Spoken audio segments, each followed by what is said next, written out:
E bom, galerinha do YouTube, aqui quem tá falando é o Leandro Game, galera. E eu vou falar sobre o mod do Finn.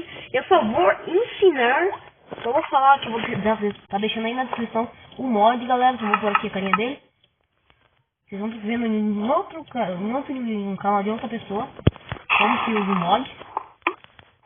Eu vou ensinar lá mais fácil, né? Aí vocês vêm aqui no Recipe. Depois se vocês viram o Block Launch.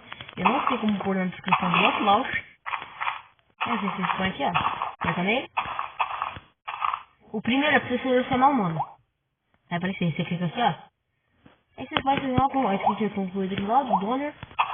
Aí clica de novo. Select uma skin pra ele. E pronto, mas só que esse minha ficou bugado, ficou japonês. Nossa, ficou bugado, né? E eu só queria falar sobre uma coisa, que ele ajuda a matar mobs, quer ver, ó? Vou fazer teste com aquela aranha ali, ó.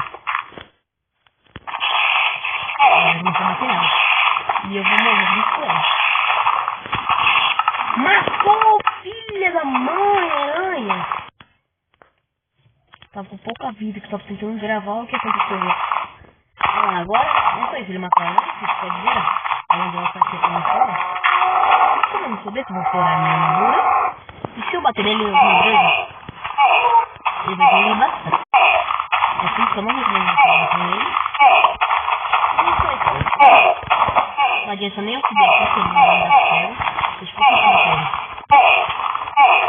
Se eu pegar fora aqui, eu mato ele logo não.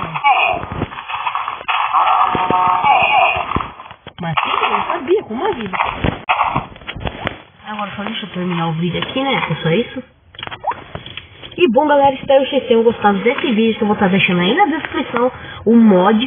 E, galera, faça muito, mas muito, milhões de trilhões de vezes que se inscreva no meu canal e deixe o link, galera. É só isso então, galera. Sinto muito, mas eu vou ter que cortar o vídeo por aqui, então. Tchau!